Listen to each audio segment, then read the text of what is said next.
Today on the podcast, we have Rob Ray. He's a breathwork and human performance coach, and this is super interesting. In this podcast, we discuss how you can literally rewire your brain just from breathing. And yeah, I know that sounds really, really weird, but when Rob goes into the science about what is actually happening in the brain, it kind of makes sense. And you can use these techniques that Rob teaches in this podcast for any situation. Specifically for me, I get quite anxious about things, and I really do believe that I can use the techniques that he taught in this podcast to prevent some of that anxiety. But before we start, if you do enjoy these podcasts, I would really appreciate it if you hit that like button, subscribe button, whatever it is, wherever you are. It would make a huge difference to us. And the more subscribers and likes and all that kind of stuff we get, the more incredible guests we can have on the show.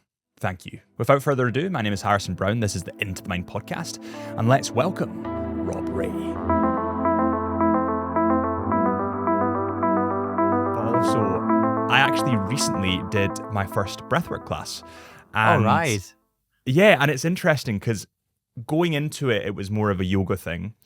And I think there's a stigma around breathwork where it seems almost kooky. Does that kind of make sense? Yeah, Where do you think that comes from? That's a really interesting point. And I actually had quite a similar experience whenever I first went into experience breathwork. It was through a yoga class, and breathwork within yoga is called pranayama. I don't know if you're familiar with that. Yeah, and at the time, I suppose it's seen as, or I viewed it as, what people might do as a last resort to try to improve their emotional well-being, or to try to experience themselves in different ways. And I think that certainly this was 10 to 15 years ago. That was the thought. Now, maybe I'm living in a bit more of an echo chamber now. Breathwork, whenever people talk about breathwork now, there's a definite interest in what is that breathwork that you're talking about? How does it actually work? What is the best breath to do if you're stressed? Or I was at a dinner last night, and it was like, what is the best thing during the day if I've never done breath work before? What might someone like me do? And I do think that there's more of a genuine interest and curiosity around it. But for sure, I was like you, maybe previously, whenever I suppose there is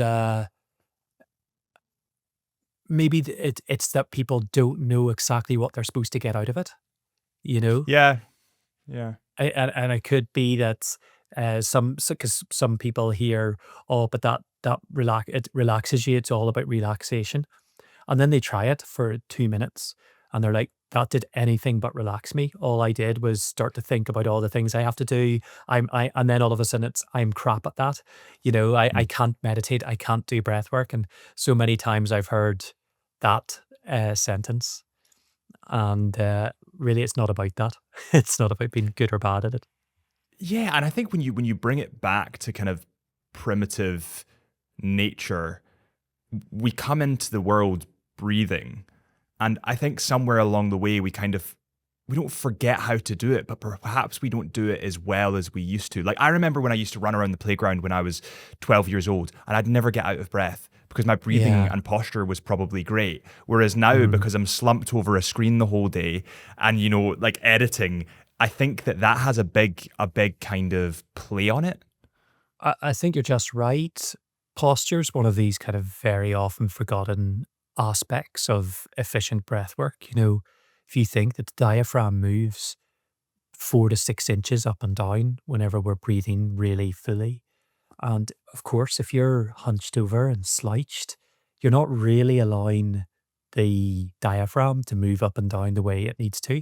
If you start to become really, really stiff in the ribs and in the back, you're not allowing the ribs and the lungs to move. They are elastic. They want to be moving. And yet, if you've got all that very tight fascia, you're just not allowing that to happen. So I think posture's a huge aspect, actually, genuinely. And I've got a 17-month-old son that I watch whenever he's breathing. And he breathes with his entire body. you know. Their heart rates are naturally faster, so they do breathe fast, but he's breathing, his back's moving out, his wee belly's moving out, the sides are moving out, and you can really see the whole thing is just like in and out and in and out when he's breathing. And as you say, it's the most natural thing we'll ever do because it happens consciously and unconsciously, thankfully, because that's what keeps us alive, of course. But our lived experience starts to impact our breath. Breathing patterns changed based on our response, let's say, psychologically to what somebody's saying, to sport, or, of course, we start to breathe in different ways. Our breathing patterns change based on what signals our body is picking up from the hormones that are being released. So if you imagine this is happening, we're not asking a certain hormone to be released, this is happening, and then our breath is responding to it. If this happens kind of over and over and over again, the nervous system just learns. And then it Mm. says, okay, this is the way that I breathe now, because this is the hormone that always gets released and this is the response that I make to it. That can be positive or negative, but for a lot of people, it can be a negative because they've just got used to breathing in a certain way to make as a result of an adaptation that it made, Mm. whenever we had a cold or whenever we had an illness, and that adaptation started, but then the loop never finishes. And so it just kind of starts to breathe like that for the rest of until you consciously change it. And that's essentially what breath work is all about. Starting to try to become aware of how you're breathing in any given moment, and and trying to breathe more efficiently. And is that where stress would come into it? Because I can imagine that in life today, I'm not sure if you feel this way, but you're in work, you're out of work, but then you're actually consciously working on your phone because you've got social media stuff to do, and then there's a never-ending spiel of stress. Like for me at the moment, I mentioned that my ex-girlfriend was from Belfast, but it's dating. So you go onto a dating app and it's really stressful. It's I'm horrible. sure. Everything is built for stress. It's built to be addictive, to give you a dopamine hit, but also to stress you out if it's not working so that you go back to it. And as a result, people in society nowadays are so stressed that I'm imagining that their breathing has changed. Oh, for sure.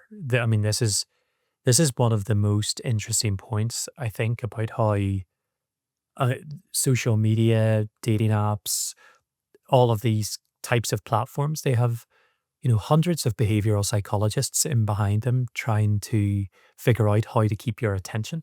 Mm. And that's the infinite scrolling, that's the swipe right, that's the kind of gamifying, the uncertainty of, am I going to open up the phone and see a little red box that says, I've got a message or whatever, and this drives our dopamine, and then with that we kind of get addicted to that reward. That a reward system essentially gets created in our nervous system, and then we seek that out. It's like, that's how I get my reward, that's how I get that nice hit of dopamine. And all of these, like, I suppose, like I was saying previously, all of these hormone releases and exchanges in the body impact our breath. And essentially, what happens whenever we have cortisol being released and adrenaline being released is our breath speeds up. So it's that kind of feeling, it's like hyperventilation. What happens whenever our breath speeds up is that carbon dioxide gets expelled faster from our system. What happens whenever that happens is that our veins and arteries and our capillaries, they start to constrict, because carbon dioxide is actually a vasodilator. It actually keeps the veins and capillaries and arteries nice and open. So blood circulation is really, really good. So whenever we're Mm. breathing quite fast, the blood circulation starts to slow. Whenever that slows, then oxygen doesn't get released as efficiently into your muscles, into the brain. We go into what's known as sympathetic system, which is fight or flight. Your prefrontal cortex, which is like your thinking brain, your rational thinking brain, goes offline. And emotional centers are essentially running the ship at that time. So of course you kind of go into like a fight flight emotional reactivity. and your breath is very fast. So this kind of anchors this state of anxiety as a place where you don't really feel in control.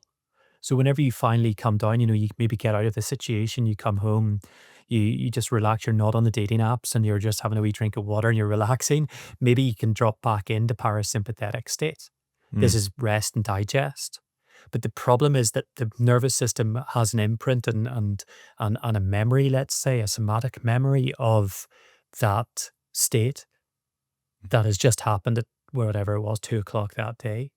So it means that, say, tomorrow, if something similar happens, the body almost remembers. You go back into that fast breathing and the whole cycle repeats itself because that's what it's learned. It's like the nervous system learns through experience and it updates its learning and says, okay, this is essentially how I can survive. It just wants to survive. It's thankfully, it's trying to help us on the daily. Um, but these adaptations can create problems because we've anchored the state of anxiety into that particular feeling, and then that can replay, and it's called essentially an old pattern Mhm. um, within your physiology that replays across loads of situations, and in a way that that becomes certainty in the body, and the nervous system craves certainty. It doesn't like new experiences so much because it doesn't really. It creates what's known as a prediction error because it's kind of constantly predicting what is needed for any sort of situation. The hormone release. Okay, great, that's what you needed to get through that. But if you start to try to create new experience or a new pathway for it to to go down, let's say, then uh, you might experience some resistance within the nervous system or psychologically, which is that whole thing of trying to, if someone has been living on stress essentially for the last 20 years of work um and life and relationships and everything's quite chaotic, then anytime that you try to bring that person down into stillness or silence, it's probably going to create a little bit of a resistance within them because they're like, whoa, like this doesn't feel, safe is a strong word, I suppose, but it doesn't feel safe, even though Mm. you could just be sitting in a room with nothing. The absence of stimulation, I suppose, allows the person to genuinely experience their body. And maybe it is anxiety that's coming through, but they finally stop to feel that and they don't like that feeling. So they want to just reach for the coffee or listen to the podcast or the or the music or whatever it is that helps distract them from that sense or that feeling that started to come through. But that's a coping mechanism and that's great. But at some stage, my invitation with clients is to feel those sensations, be okay with those sensations, allow yourself to experience the discomfort because that's what creates resilience. You know, resilience is about, I suppose, being knocked over and still being able to get back up again. That's that's resilience. Endurance maybe is just about being able to keep on going, but resilience is this idea that sometimes life gets very stressful. Sometimes it knocks us completely off guard emotionally and psychologically. And I'm sure you have stories just like me that of things that have happened that can knock us off. Resilience, building capacity within yourself, is the ability to go into the pain or the sadness or the grief or the trauma, but also come back to center, not be afraid to have that discomfort because knowing that that's part of the human experience and part of life as well. It's quite interesting how you put that there. You kind of, yeah, through life, because at our core, we're quite low stimulus animals. But with everything that's going on at the moment, you've got synthetic lights, screens, work 9 to 5. People aren't getting enough exercise. You've got synthetic food that nobody really knows where it comes from. So you're almost idling at a higher sense of stress, and that then becomes normal. And then what you're describing essentially is bringing them back down to baseline, but your brain's saying, oh, this is dangerous because I've not been Yeah. here in 20 Yeah. years. And Exactly. when that happens, I'm guessing that, and this is from experience, a lot of people within the breathwork class that I was in got really emotional. Yeah. Like, is that just the release of dropping the stress?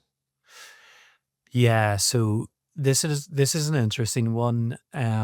Both there are particular types of high ventilation breathworks that can induce altered states or non-ordinary states. And whilst the objective of these practices isn't necessarily to have some sort of emotional catharsis, quite often, and it's happened with a lot of my clientele or people in my workshops, people can have extremely emotional releases. Um, this is as a result, really, of that kind of prefrontal cortex going offline, that thinking brain going offline, and the emotional centers coming up, or memory centers coming up, or coming online, I should say, within the brain. And then a release or a shift of emotion can happen from that. So, it is seen, breath work is seen as a somatic therapy. Certain breath work, certainly. Soma meaning the Greek, soma is the Greek for body. So somatic therapy is this kind of therapy through the body without words. And emotion is obviously one of the ways that um, the body almost can communicate, because it's sensations in the body that can kind of come out through laughter and tears or crying. And so that can be the reason why people have it during the kind of high ventilations, conscious connected breathwork, rebirthing breathwork, transformational breathwork is what I call whenever I do it. It's kind of mixed with conscious connected breathwork and some breath holds. But that said, I I've sat with clients who get very emotional simply whenever they close the eyes at the beginning or keep the eyes Mm. open, but just come into stillness. And we're just breathing in through slow breathing. We're nasally breathing in through the nose and out through the nose. And for sure, that can be as a result of finally stopping and just being with yourself, being with whatever sensations, physical sensations are in the body, being with whatever emotions are in the body, and being with whatever story, let's say, is running around the head. And I've witnessed, people going into um, quite deep emotional releases just in the grounding part of a breath work or a meditation session whenever we're doing it. Just again because there's a reflective silence, and maybe that person has had the week from hell or the year from hell, and it might just be one sentence that you say, that this is your space. It's your space to simply give yourself the time to be kind to yourself. A lot of people aren't kind to themselves, and a lot of people don't give themselves the time or the space to do any sort of simple work. And I'd kind of do air bubbles, for simple work, because it is so simple just to maybe sit still and close your eyes and to breathe in through your nose and breathe out through your nose. Because it's so simple, sometimes people just negate it and say, well, I'll do that later. Or, yeah, don't worry, I do that whenever I'm on the bus, or I do that whenever I'm on my way to work.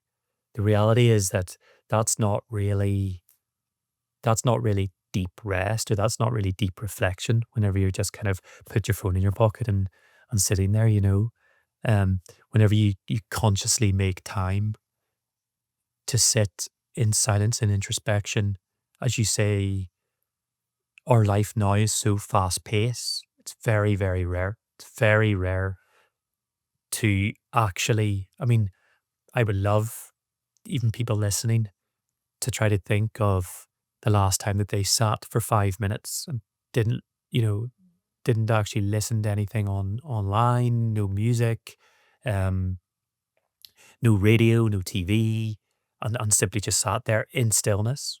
I would surmise it's probably 80 or 90% can't remember the last time that they actually did that.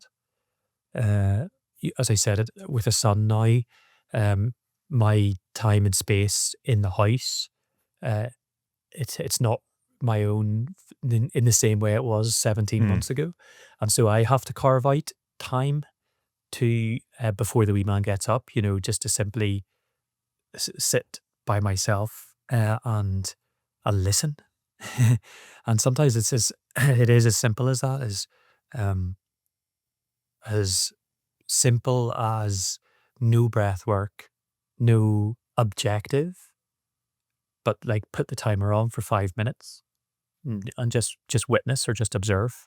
Chisholm Hunter are the sponsors of the Instamind podcast, and without Chisholm Hunter, I would literally not be sitting here today. They've helped us in a venture that is totally new to them, so I need to say a huge thank you to Chisholm Hunter. They're a family-run jewelers that have been going for over 165 years. Yes, you heard me, 165 years. They specialize in luxury watches, and they're world-renowned for their luxury diamonds. The brand Chisholm Hunter is world-renowned for the luxury diamonds. Now, if you're anything like me, then you love luxury watches. And Chisholm Hunter are authorized retailers for brands like Tudor, Omega, Vacheron Constantin, Breguet, Breitling, and many, many more. Pretty much every single brand that you can think of, almost, Chisholm Hunter is authorized retailers for. And that is so important, especially in the world today. Unfortunately, there's just tons of fakes kicking around. There's tons of knockoffs, and you need to really go to a trusted retailer. And who better to trust than a family-run business with over 165 years experience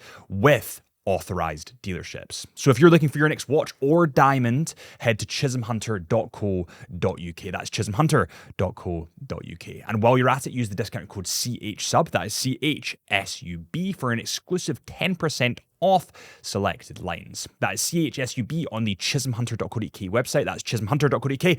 Oh my God. And now let's get back to this episode of the podcast. I'm just thinking about the last time that I sat and didn't have my phone or my camera or my laptop or my Xbox or my Yeah.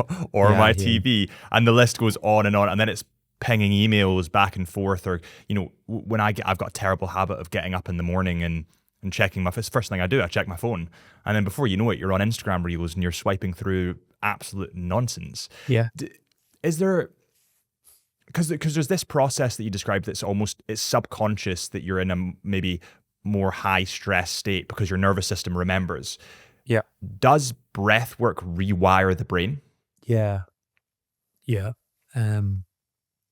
Great question. And I would just add to that, for your morning routine, to think about sleep as the first thing you do in the morning. Sleep is all about what you do during the day and how you kick off your circadian rhythm, rather than what you do 5 minutes before you go to bed, and what you do whenever for those 8 hours, if we're lucky, in the bed.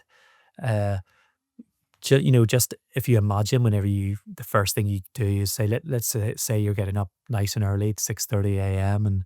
and you turn around and you pop open your phone, and there's a WhatsApp, there's an email, there's Instagram, and all these dopamine hits just go da da da da da, and then with dopamine we get a little bit of cortisol, and that's your stress hormone. With that we get a little bit of adrenaline, and so the body starts to fire. Uh, as I said earlier, our bodies are predictive models. Probably the widest credence is Bayesian brain, or Bayesian inference. It's like how our brain works as a predictive coder. So it's kind of predicting what we need and what we need at any day. Your body's starting to learn if you do that maybe for a week of turning over and looking at the emails, WhatsApp, Instagram. All of those hormones get released at 6:30 a.m. What actually starts to happen is that your body's predicting whenever you go to sleep, oh, at 6:30 a.m. I get my hit of dopamine and I get my hit of cortisol and adrenaline. I know that's happening. So I'll start to release it earlier than 6:30 so that we have enough for 6:30 whenever you wake up. So you can see how that starts to disrupt sleep anyway, because maybe if ideally you don't want to be doing that first thing in the morning. Um, so you'll then wake up maybe around 6:15, but you won't even know it's 6:15 because you've got your eyes closed. But in your head, you're getting all the same hits of dopamine and stress and cortisol and adrenaline. And then what does that do? That makes you think about the thing that triggers that, which is your phone, which means you want to grab it even sooner. This is just how the that reward system works. So, that would be one thing that I would say just about that. Hmm. About that waking up. Sorry, and I've already forgot. You did ask me a question before I But wanted to say that point. no, that's no. Listen, it's a interesting point, and I suppose it goes intrinsically with people's sleep. And I think that you're absolutely right. If people are in a higher stress state, they're going to find it more difficult to get to sleep, and that's then going to spill over into feeling more stressed because they're more tired, and then Yeah. yeah. Oh, yeah. Sorry. So you were saying, does that rewire the brain, or yes, of course. So, yeah. Number one, I mean, breath work. I can I speak. I explain to my clients, or I use the metaphor, maybe let's say of a cup of coffee, or a glass of water, um, and that's that. Doing certain down regulating breathwork techniques allows us to kind of pour a little bit of the water out. Let's say the water is the stress, and the stress, whenever the cup gets too full, what happens is it spills, it overwhelms, and we become too overwhelmed with the situation. And breath work are little like inserts through the day where you down regulate and you slow your heart rate down and you lower your respiratory rate. These decrease the level of the stress of the water in the cup. And then there are breathwork techniques that can, I suppose, build the size of the cup, and that's building your tolerance to stress. So our idea is that little by little we try to tip out some of the stress, but also at the same time we're trying to increase our capacity. So Hmm. by the end of it, you might have a big pint glass of a container, and that's your like ability to hold stress or to hold all of those things that's going on in life. Um, and then our objective is to keep the the the liquid in the cup and not overwhelm it. Um, then, whenever we talk about rewiring the brain with simple breathwork techniques, we have like two sets of respiratory neurons in our brain, and one is responsible, let's say, just for the inhale follows exhale. Like Hmm. it's like the one that's you've been using all night, sleeping and listening and chatting with me now. It's the one I've been using all night and chatting. Then there is one that is responsible for whenever we do deliberate breath holds. So of course anyone um, knows that you can just inhale and hold your breath. And then you can exhale whenever you feel ready. That activates another set of respiratory neurons. So whenever we start to do breath works that involve voluntary breath holds within them, you are essentially switching up a set of respiratory of neurons that look after respiration within the Hmm. brain. So this already uh, starts to open up plasticity in the brain, as in like its ability to move between state or move between neurons. And then, of course, whenever we're breathing in certain ways, we can activate parasympathetic state, rest and digest, or we can activate sympathetic state. We can do both with breath work. It's not just a relaxing thing. We can take ourselves up as well. So this is kind of, I suppose, the a glimpse of what's happening in the brain whenever we're actually doing simple breathwork exercises. Then you maybe within that question we can talk about you rewiring the brain, and mm, like that can start to be thought patterns or beliefs, and I find that really interesting within the transformational breath work. Whenever we're whenever we're sometimes using breath or meditation, essentially what we're doing within that is we're an organism that is becoming aware of what we know. So we're starting to become aware of our reality model and our modeling process for the world. And as soon as you become aware of your modeling process and the beliefs you have and the thoughts that you have, then you can start to restructure those those beliefs or that modeling process to be as optimal as possible in the world. So, So so, sorry, yeah, go. so it's like creating your own pattern almost. Absolutely. You can essentially interfere with your own modeling process, Mm. you know, and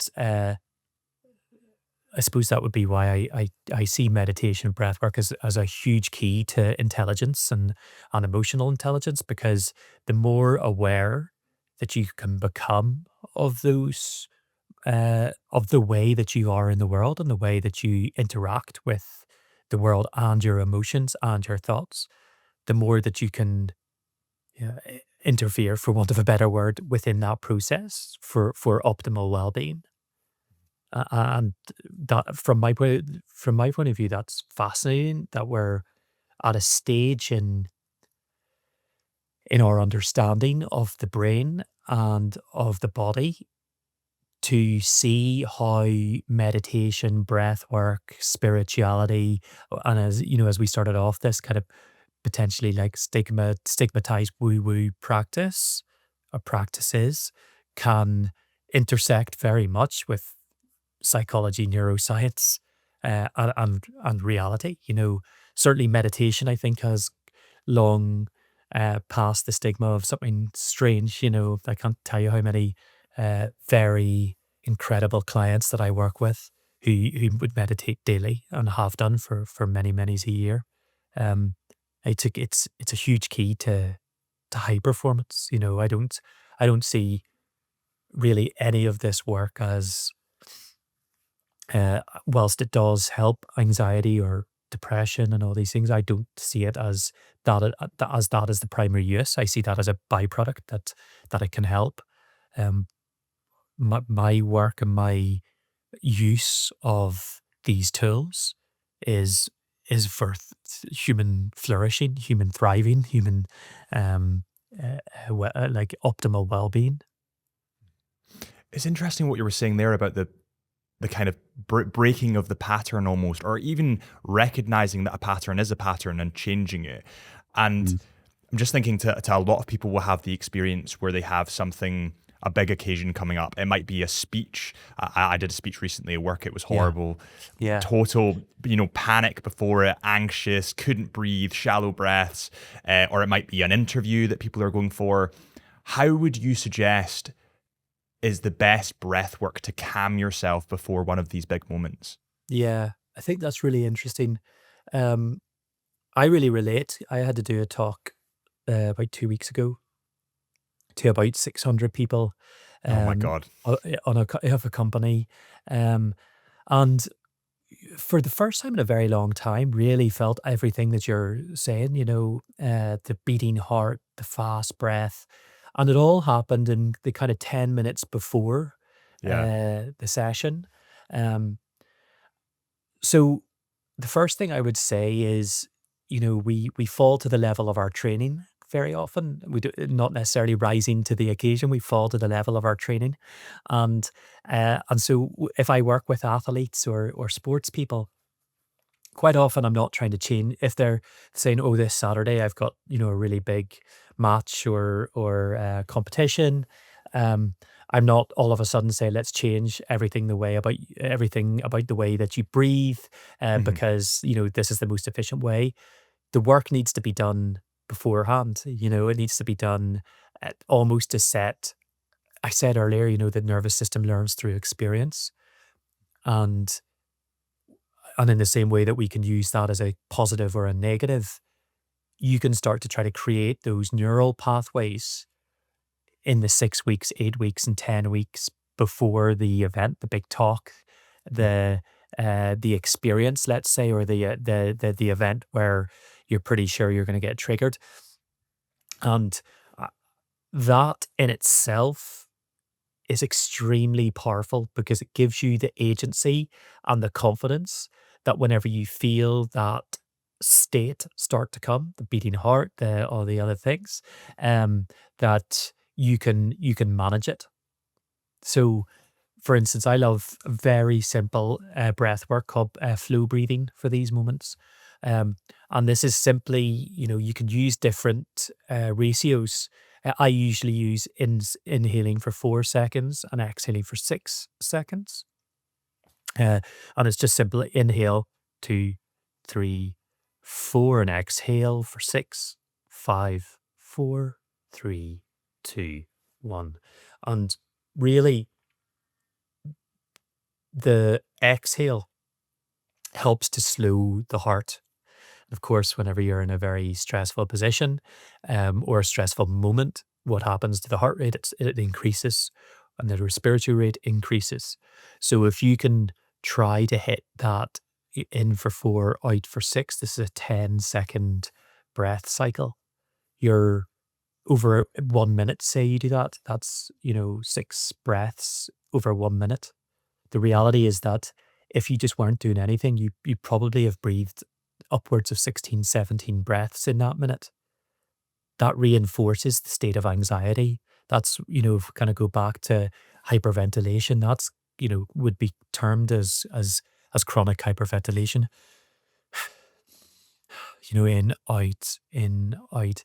This has that whole impact of carbon dioxide leaving the body, a slowing of the blood circulation, going offline of the prefrontal cortex. So if you have all this information, you're like, actually, I'm aware of my beating heart. I'm aware of my breath speeding up. I'm gonna deliberately slow myself down for 2 minutes.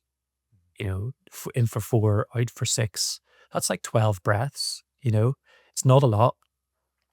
If I do that, then what happens?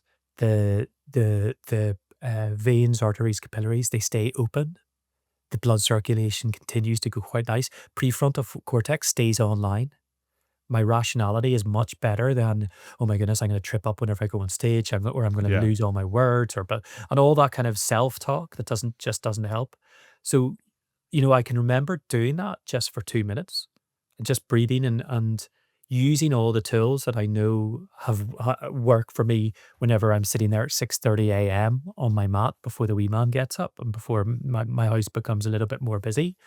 Um, so this kind of state anchoring of like, that's my safety and that's my calm, then I start to try to use it in the moment because of course we need to firstly create safety in a very, let's say, quiet, undisturbed, safe space. But in time, you want to start to practice whenever you are on the subway or or you are on the plane or you are in a board meeting. Um, and actually, you know that you have to, that someone said something and maybe they're provoking you with their line of inquiry, or they're asking you a very direct question which you kind of feel slightly offended by, and it triggers something. It's in those moments that we can practice it in the moment.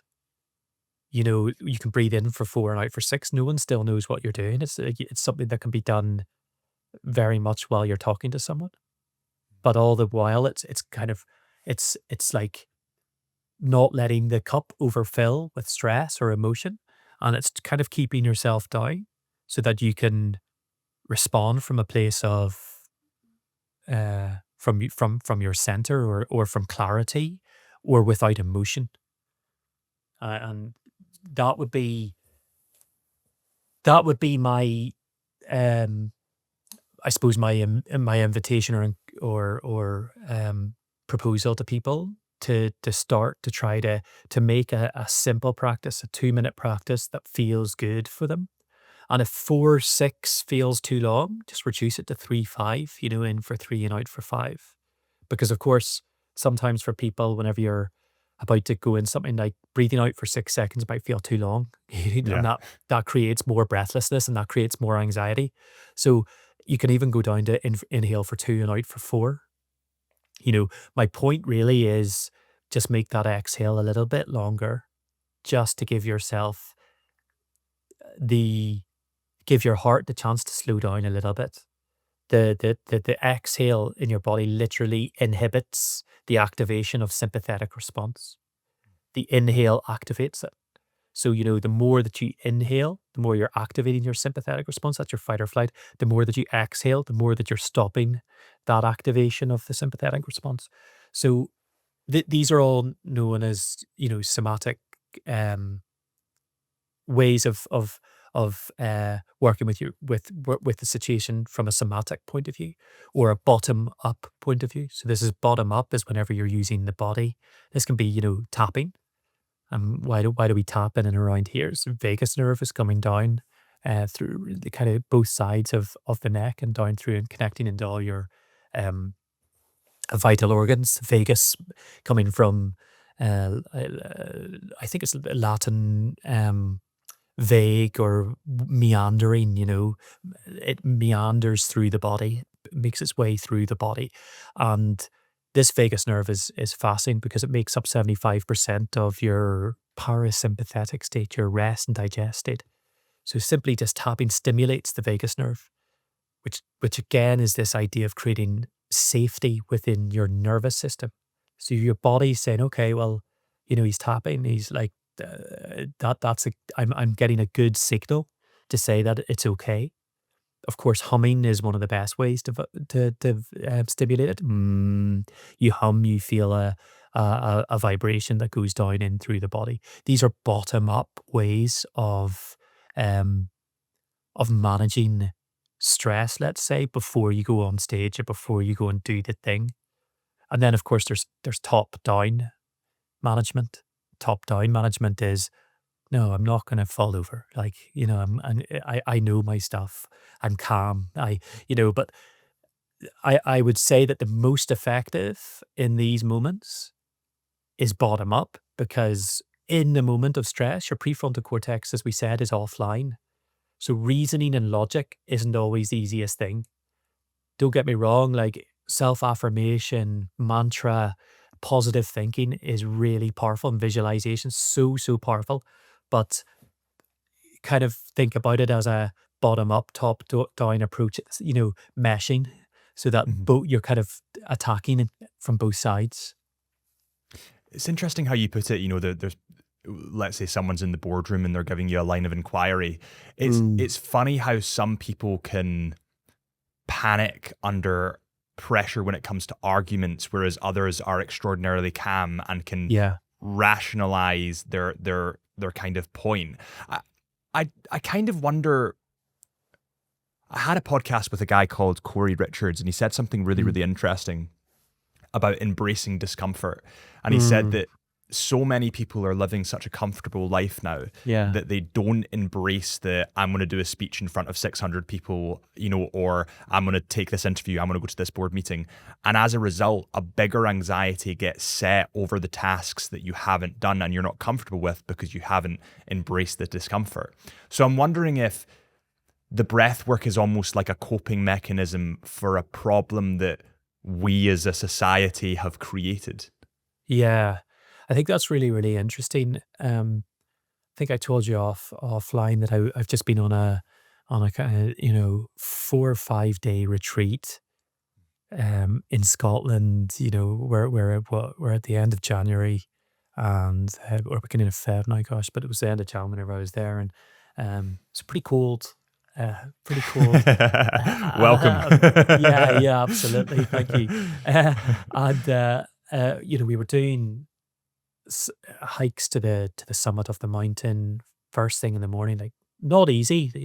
Probably roughly about 6 hours, at least 4 to 6 hours hiking every single day. Jumping in the cold lock, hard things.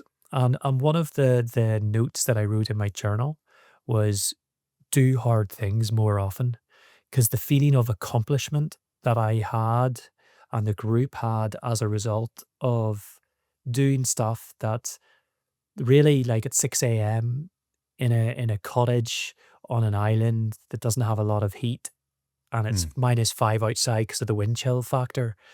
Um, you're not dying to get up out of your warm bed, and but you do it as a group, and then you get to the summit. And there's beautiful sunrise, and everyone has this kind of beautiful feeling of the awe of nature, and you realize how you had to go through the hard thing in order to have this experience.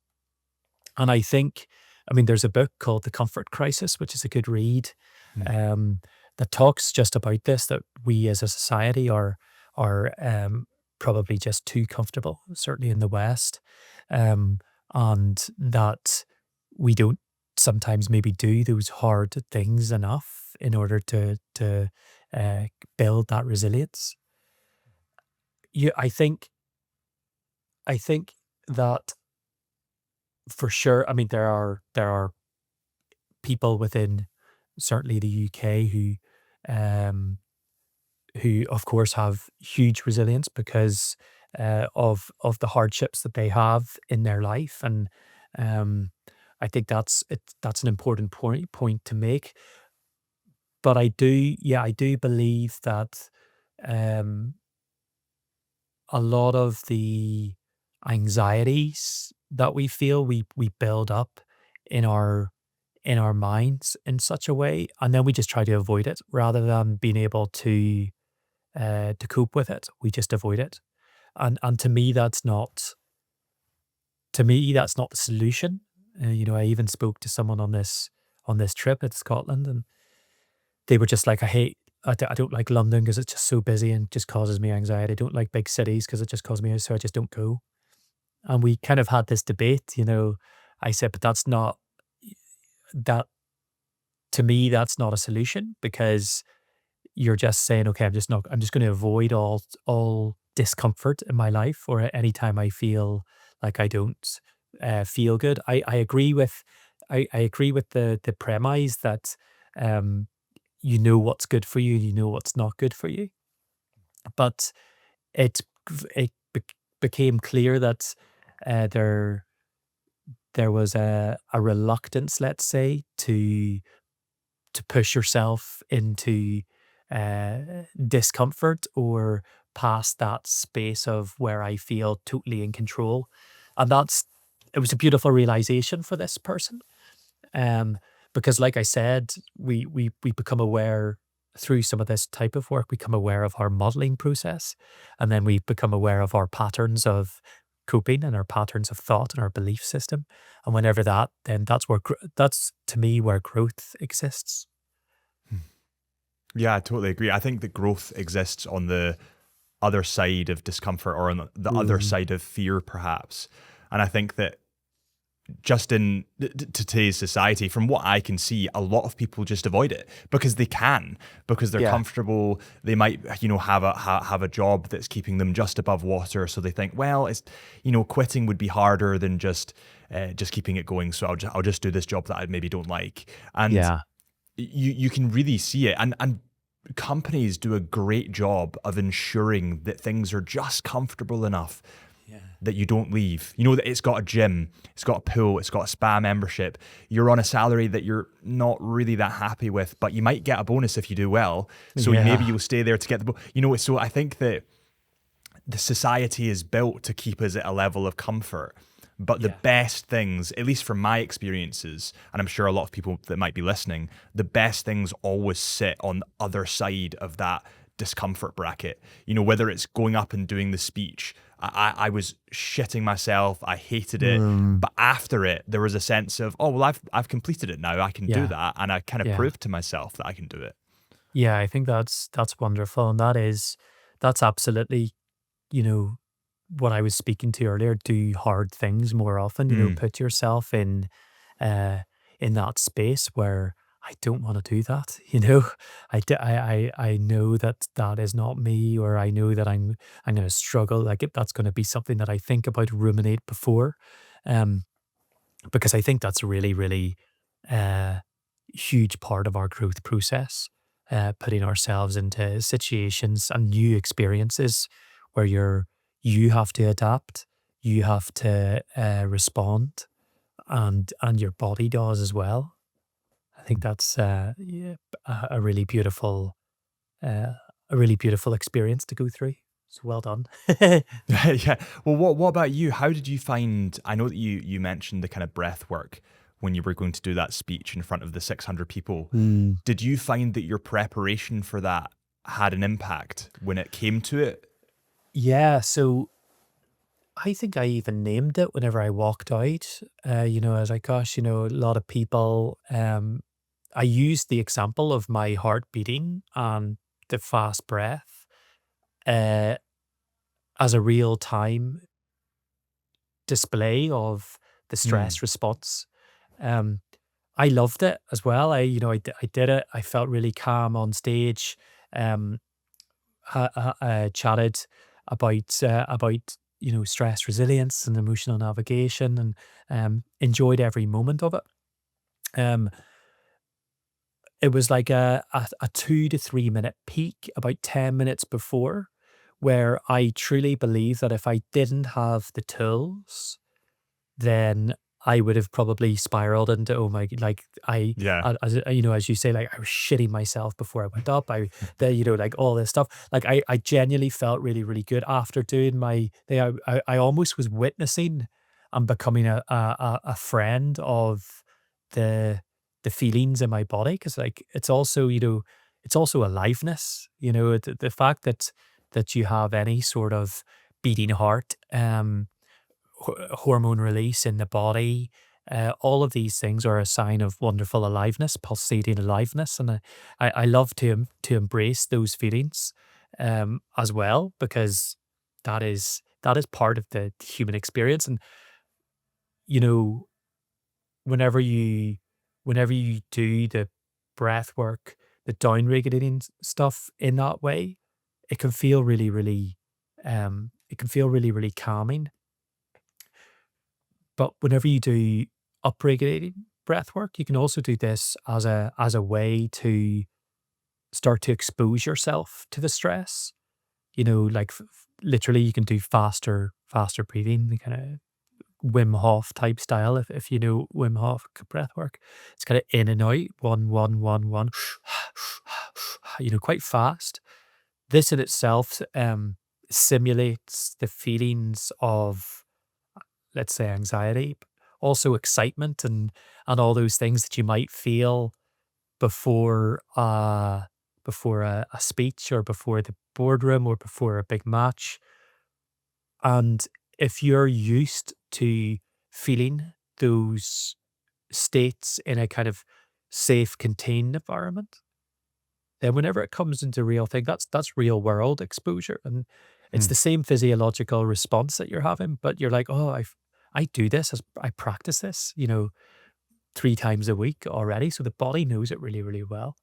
So I felt, from my point of view, having the knowledge of what was happening physiologically, knowing that that drives a lot of my psychological talk, really, really helped me to go, oh, okay, I'm gonna interfere with this modeling process, and I'm gonna do my breath work for 2 minutes, and then just gonna move my body a little bit, shake my body, and do some tapping. And I was tapping before I went on, and uh, I felt great for like 5 minutes beforehand. I was actually looking forward to going out, um, chatted away, and I haven't had anyone say that I was absolutely awful. So it's, I'm going to believe it was okay. Good. I think I'm pretty sure that's the one that I did, is the Wim Hof method, because we were Mm. all on the ground, deep breaths in, or not deep breaths in, but shallow breaths in and out, and then Yeah. you almost bring on an anxiety induced state.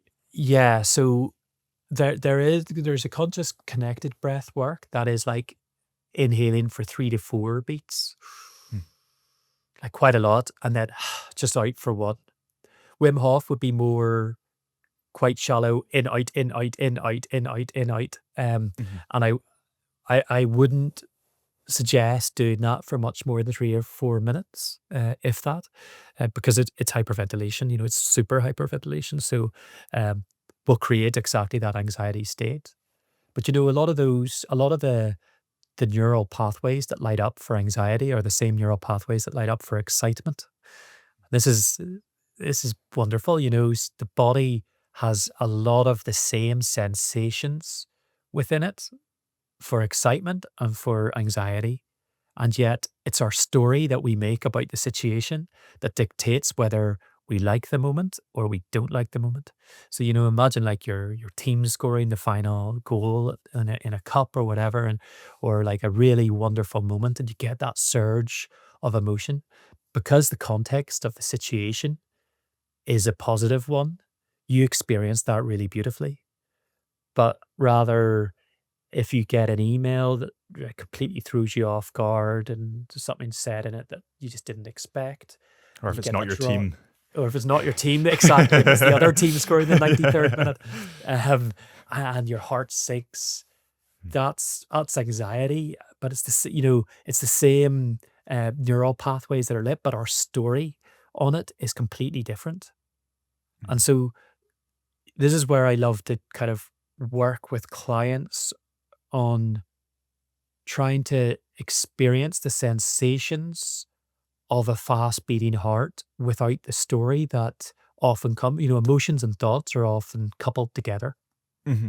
And, you know, there are various meditations that one can do that starts to examine the separation of those thoughts and emotions, and then trying to experience what is left. If I leave the story or the thought or the narrative just to the side, just for 15 minutes during this meditation, there's no obligation to disbelieve the story, but just say, just put it aside, like you're peeling a skin off an onion, and put it aside, and then just experience what is the feeling of this emotion, whether that's fear or whether that's love or whether that's excitement or whether that's sadness or shame.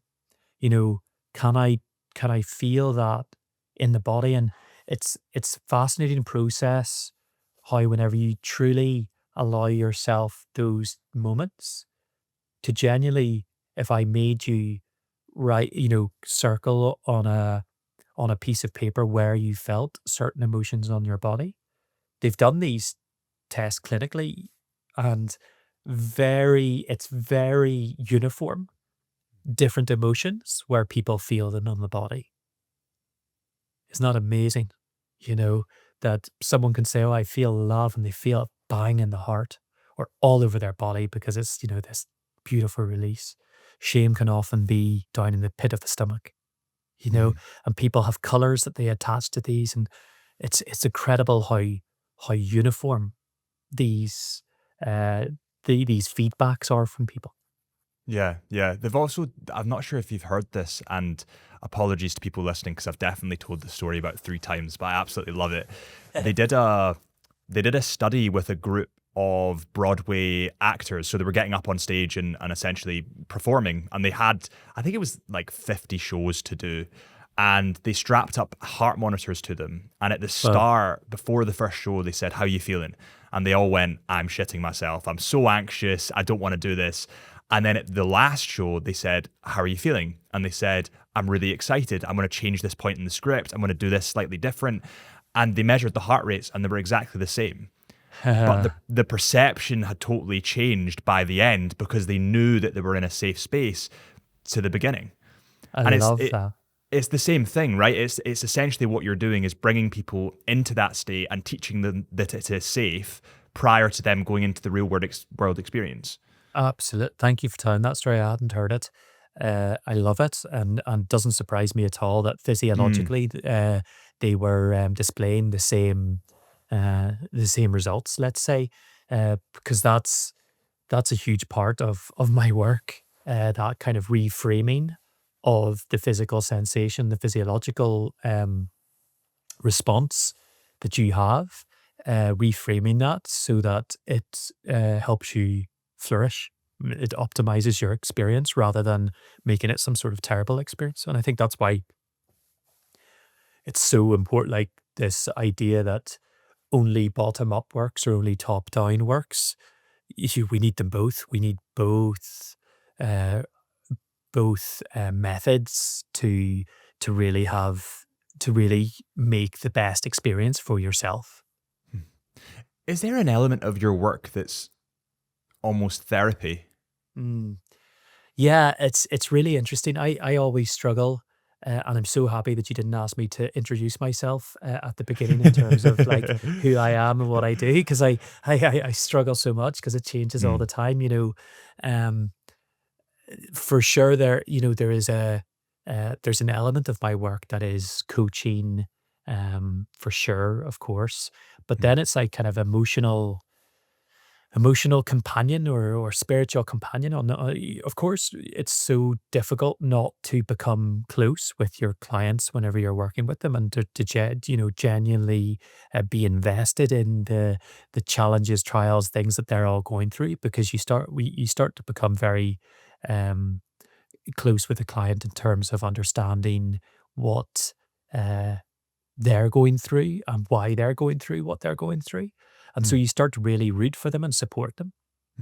Uh, and, and and then that really becomes a beautiful journey where sometimes it might just be like I've had sessions where it was supposed to be a breathwork meditation session, but actually it was just a conversation about how things had unfolded in that last week since we had been talking, and that was what the client needed. Wasn't they didn't they knew the meditation or the exercises that we needed to do, but they really needed to talk it through and to soundboard it. And so a lot of the work is wrapped up in how first of all, yeah, of course, doing the session and having the what would be known as the peak experience. Um, but then I see probably the huge value in my work with clients as helping the integration of those new insights that can come up through the breathwork experience that they've had or through the meditation that they've had.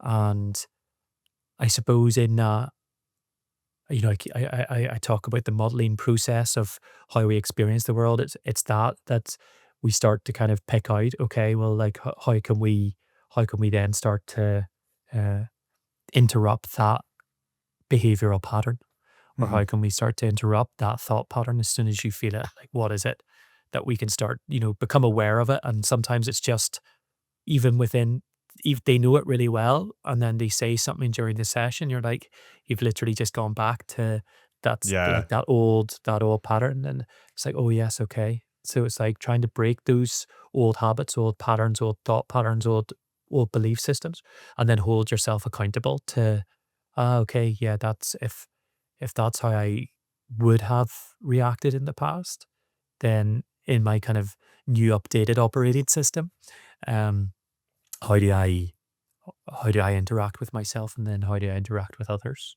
Hmm. Do you have a breathwork coach?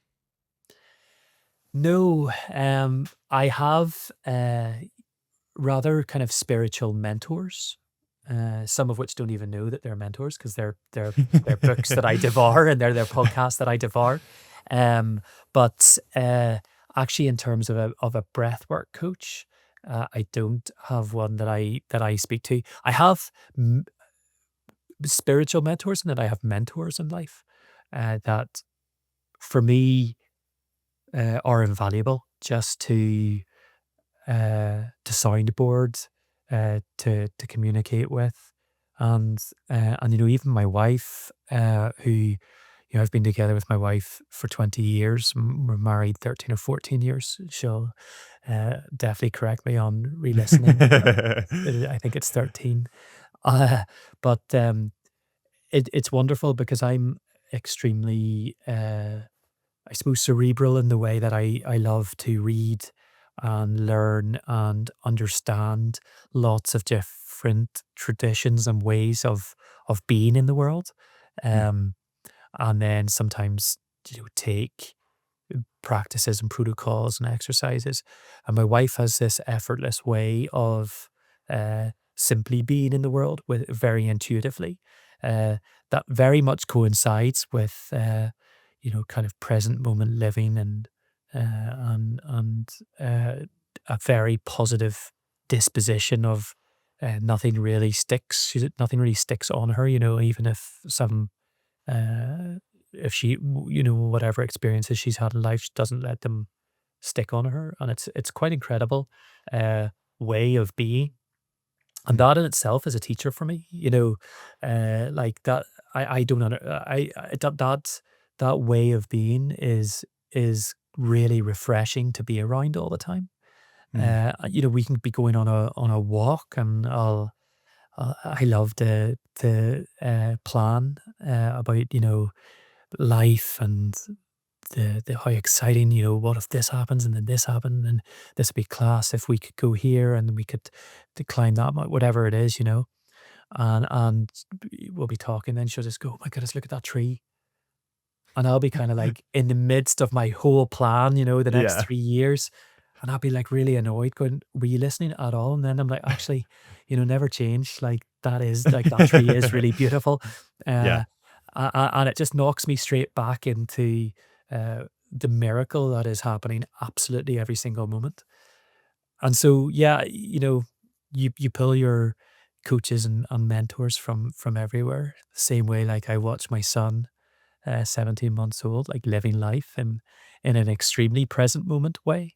Mm, Uh, Before all of the preconditions, before all of the lived experience, the priors, everything that I experience with clients of mine who are some of the most accomplished people in the world and 60 years old, uh, but they have all of that uh, prior lived experience that they have to almost shed in order to live the way my 17-month-old son is living. mm. And that in itself really inspires me then to try to take in this kind of idea of like a beginner's mind into everything. Try to take a beginner's mind into every experience so that we can truly, even you and I, can truly have a uh, as true as an exchange as possible. Not necessarily thinking about how does this sound or what is this, uh, what are the optics of this conversation, but rather try to uncover a truth and try to not necessarily just show off what do I know, what do you know, but rather, truly exchange something valuable that feels authentic and real. Yeah, and you're absolutely right. I think that the beauty of the world a lot of the time lies in the simple, lies in Mm, the mundane, and people get so numb because of the aesthetic of social media and Instagram and TikTok that they think they need the biggest sunrise and they need to go and see the Machu Picchu in Peru and they need to go and see this. But a lot of stuff is really on your doorstep. Like your wife spotted a tree. That's a beautiful yeah, tree. And it's yeah, really interesting that the older my dad in particular has got, he has got so much more in tune with, isn't the garden amazing? Isn't it yeah. amazing that we planted these trees 10 years ago and now look at them? And it's a really like beautiful thing to see is that someone, they go through a period, maybe let's say 16 to 40, where they're so caught up in work that they don't identify the beauty. And then as soon as they get out of that period and start thinking about mortality again, they start seeing the beauty in the small things. I think that's a really really interesting point. I I um I was lucky enough to be at this wonderful dinner just last night, and we were talking a lot. Uh, there was brain doctors there, and some of the world's leading longevity and health doctors, and they were describing how that kind of end of life stage within sharing that with patients can be an extremely profound and deeply moving experience. And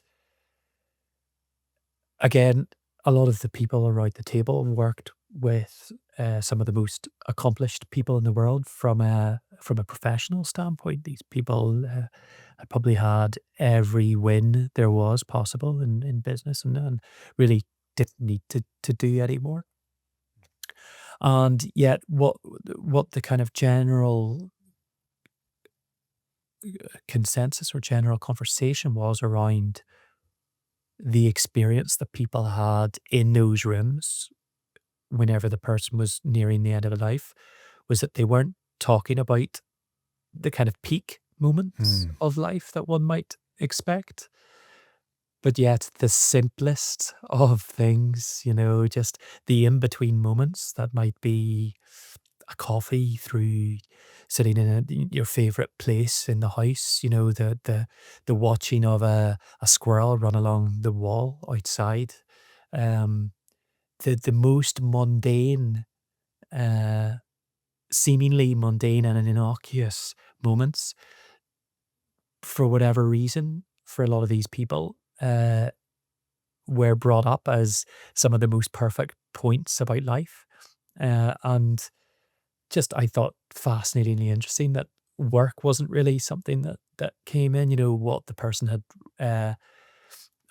built and launched their business and got it valued at and so and exited it at. Whilst these are amazing accomplishments at that stage, it was much more. It was much more simple. Mm. And it really just stuck with me because I often think that, Instagram is obviously people talk about it being one's highlight reel in life, and it's the going on safari and the photo of the big lion or the elephant um and yet I've just been away on safari with a client and yet I posted the big elephant of the lion, but Yeah. actually the memories that I have, the really perfect memories, um, they don't actually make the Instagram reel, but they make my mind reel, if you know what I mean. Just Mm. a very quiet moment sitting out on the balcony, looking across the Serengeti plains, and the sounds that I heard, and the feeling of utter contentment and alignment that I felt. Um, it's a state and a space that I go back to. Uh, and I think that about lots of little moments in my life. I'm often on holiday and I think to myself, I wonder what the moment is that I'm going to come back to. Because at the time I seem to miss it. Or I don't necessarily think this is it, Um, and yet, and yet whenever I get home, it's strange how within a week I feel like I'm missing that place. And I'm like, oh, it's Yeah. interesting that my mind takes me to there in that moment where nothing else was happening. And this is I suppose one of my missions for my own life to enrich as deeply as I can the moment to moment experience, because that to me is fulfillment, and fulfillment to me is success. And I think that's really really important to get clear with yourself. What is success? Because I work with other clients who are extremely successful in the I suppose the traditional sense, and there's maybe a realization sometimes, not with all of them, but certainly with some, that they've missed something along the line for fulfilling themselves. And I think that the more that you can ask yourself, kind of a little bit of deep self inquiry, more that you can ask yourself around your values or your beliefs, or the thing that you're chasing, is it really what you want? Uh, if it is, great. That's super. But get real with yourself that the thing that you're chasing isn't to satisfy a validation from a parent or Mhm. from a peer group that you believe you should do X, Y, or Z in order to be recognized. Because those weren't the important things whenever the end of life comes around. Yeah, you see it a lot in successful business owners in particular, and they sacrifice so much of their life to become successful. And then when they get there, they think, you know what, I'm going to buy a Bentley because this will make me really happy. They buy the Bentley, and there's a feeling of almost hollowness where they think, it wasn't that it would make me happy. It was just that it was hard to get to. And now that I'm at that point, I don't actually know what makes me happy, because they've for so long they've worked so hard that they Yeah. can't look introspectively. Yeah. Yeah. Yeah. Yeah. I almost feel like sometimes this journey has to be made.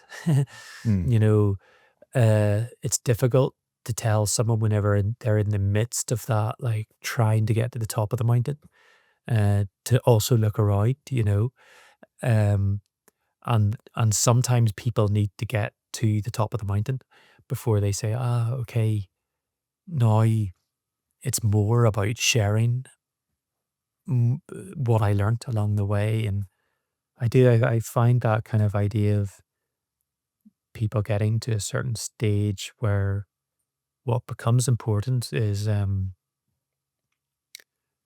legacy, maybe leaving something behind, or contribution. Actually, how can I start to give and give and give? Because that's the thing that starts to fulfill them on a very deep level. What I'm, what I, what I don't know is, did they have to do that whole journey to get to that point of Mm. thinking, uh, or It's hard. A lot of the time it comes from insecurity, and I think that a lot mm, of when you look at successful people in general, a lot of them have come from, it could be a broken home, or potentially they didn't have a home when they were younger. So there's this fight in them that's, I need to own property so that I never go back to that stage because I'm terrified of it.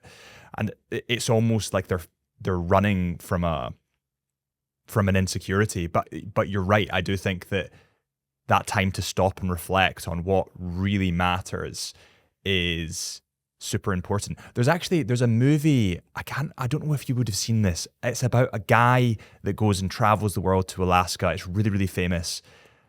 oh yeah, is this like, and he goes off grid into the wild? Yeah. Is Yeah, it is it that Into one? the Wild? Yeah, it is Into the Wild. And there's a really interesting quote, which is one of the last things he wrote down in his book, Yeah, yeah. which is, happiness can only be felt when shared. Beautiful.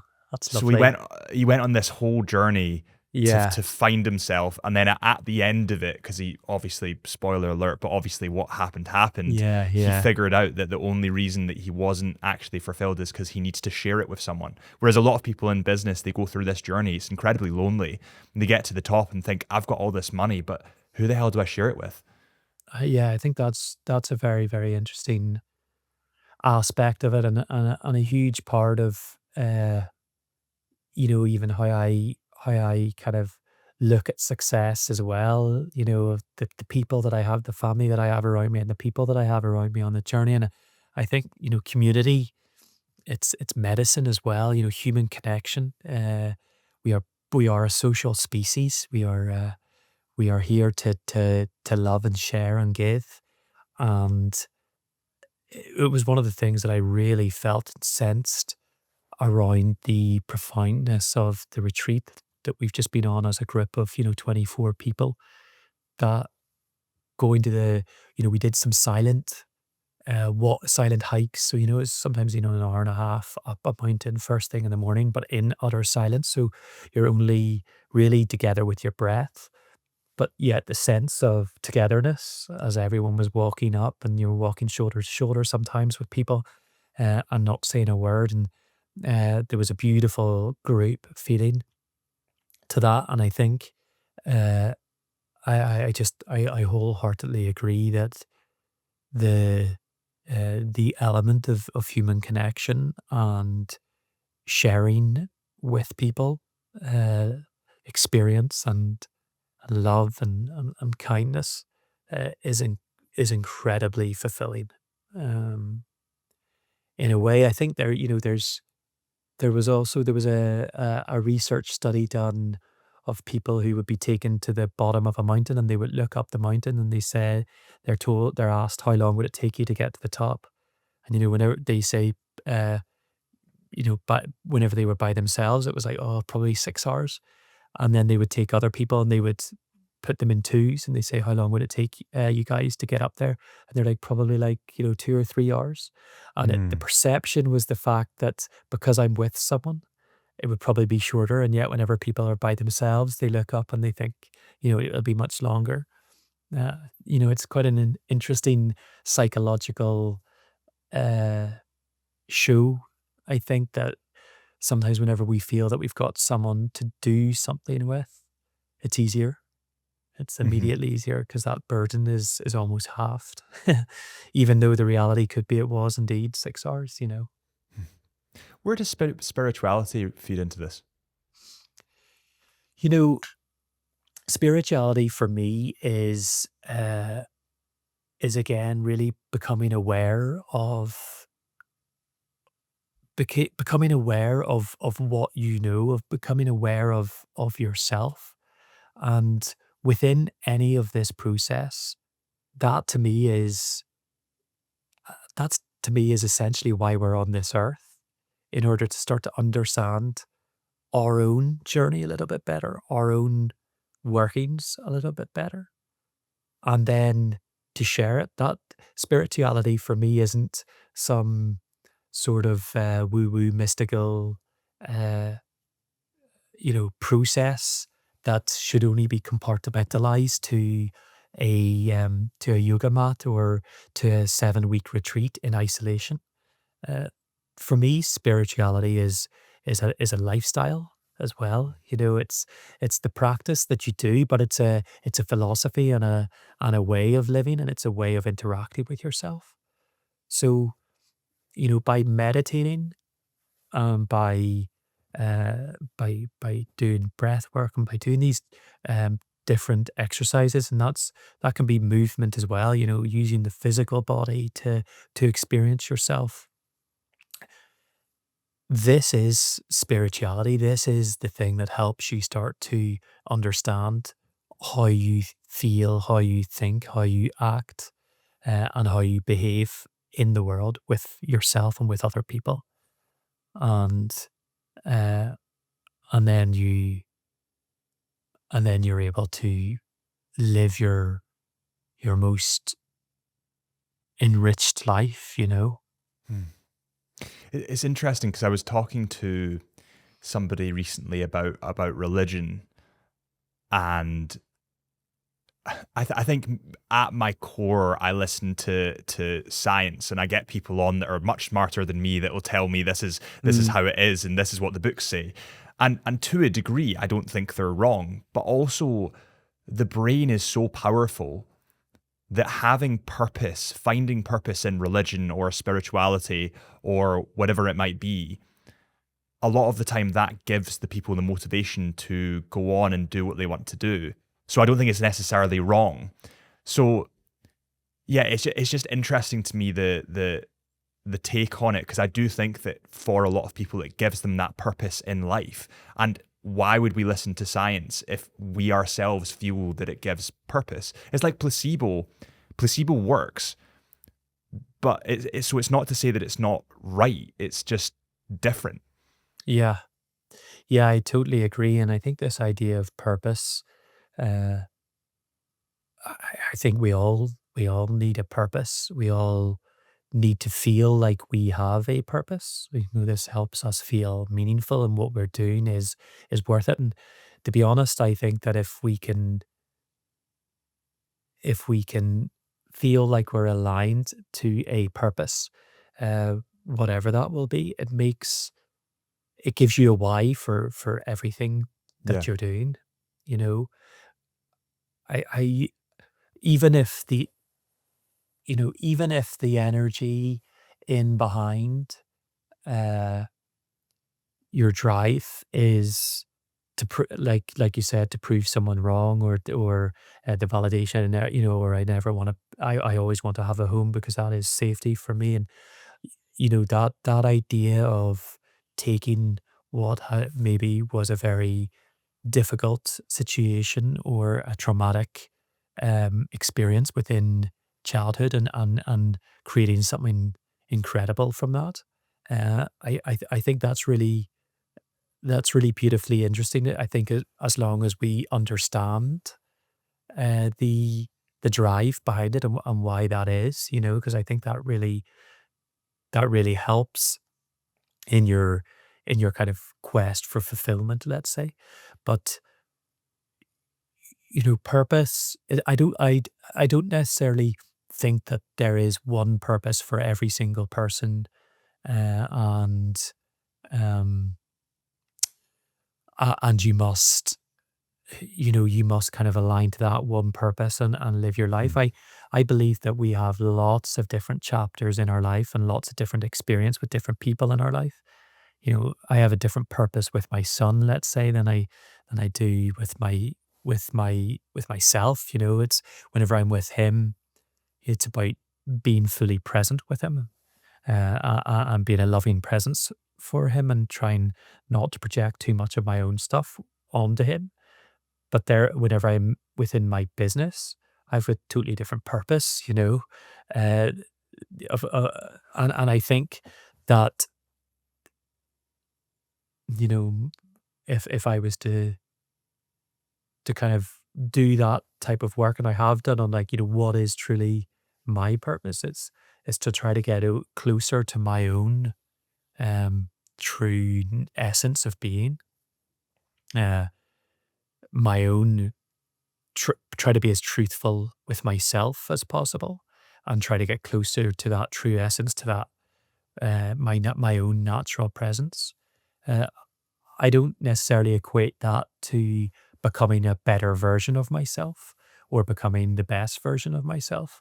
Uh, in fact, it might mean that less people like me, or that people find me rude or whatever, because I'm if I try to be as truthful to myself and as close to my own nature, then it's kind of healthy, selfish almost in a way. Mhm. I always say to my wife, disappoint as many people as you can to avoid disappointing yourself. Mhm. And I think that I truly believe that we're love at our center. We are, like, every single human on earth is love. It's not loved or lovable. We are love. And I believe this wholeheartedly about myself and about others. And therefore, I feel like the closer that I get to the love, um, the byproduct of that is that I'm a nice person to be around, and I'm Mhm. kind to people, uh, and I'm intentionally not being malicious with anybody. Uh, so in a way, the byproduct is that you do become a better person, or you do become the best version of yourself. But my intention is actually to get closer to that true essence, and to try to live from that space of love, because I believe that's infectious. Mhm. And whenever I've been near people like that, or been in the same uh, vicinity of people who I believe are closer than I am to my true essence, um, it's incredibly inspiring. And the only thing that you can do from that uh, is experience is experience that kind of feeling of love within you, and let that expand. What are your thoughts on hallucinogenics? Hallucinogenics. Yeah, like ayahuasca or Yeah, psychedelic kind of yeah. experiences. Uh-huh. So I think medically, the evidence on them is utterly compelling, that it's undeniable to be entered into the conversation Mhm. of something that can very much help certain demographics of society who have experienced, deep trauma or PTSD. You know, the results on this are undeniable, and I think Yeah. that we're kind of at a sea change within the medical profession, that it is something that needs to be explored in safe containers. Uh, and that could be anything from ayahuasca to ketamine therapy to MDMA. Uh, and I think it's fascinating. Me, myself, psilocybin also, I should say. Um, Me, myself, I am enjoying the process that I'm currently going through of, I suppose, spiritual evolution and personal growth um, and really, I suppose, enjoy being firmly rooted in my reality Yeah. and trying to access uh, non-ordinary or altered states through meditation and through breath work. Hmm. I truly believe that people who struggle with the meditation and breath work and maybe are able to open those planes of consciousness and access those parts of the brain through ingesting a substance or a psychedelic, it can be incredibly helpful because it allows people to have a glimpse through a peak experience um, of themselves in a way that they just wouldn't have got to through kind of conscious thinking state. Mhm. I think it's really, really important to caveat that with like integration is much more important from my point of view after the peak experience or the direct experience. And I kind of use those terms. The peak experience or direct experience would be the ceremony or the time whenever you're actually um, under the influence of an ayahuasca or psilocybin or MD or ketamine. Uh, the integration of that, of integrating the insight into your psyche, uh, is incredibly important. And however one does that, I think in the West we're so quick to conceptualize our experiences and analyze our experiences and understand them intellectually. Uh, and often after breathworks, I invite and encourage clients of mine and people to just be in silent reflection Hmm. after the process, after a session, to genuinely just not do anything, not try to understand it, but simply just allow the body to do what it's doing. We've talked, I suppose, a lot about the scientific side and the physiological workings that are happening that we can't see whilst we're doing certain techniques. In the same way, there's always a processing and an integrating of your environment and of the past experience that your body is doing, and simply allowing that process to happen can be a really, really, really invaluable process. And then, of course, then you start to verbalize it, or you maybe come to a point where you feel like you can even articulate your experience in words, but words are limited. Language is limited. Uh, you know, how do you describe green? To Mhm. someone who's never seen it. And I think a lot of this work goes beyond mind, goes beyond, actually goes beyond thought. And that's something that, kind of a bit of a head thing to get your head around. Uh, it's the it's the true experience without the editorial and without the analysis that I'm particularly interested within any sort of meditation or breath work, or indeed whenever you get into real life. I say again in inverted commas, um, real life interactions. Like, what is the true experience? What is the true experience before my my mind gets involved with the process? And within neuroscience, effective neuroscience, they talk about this as first order reality and second order reality.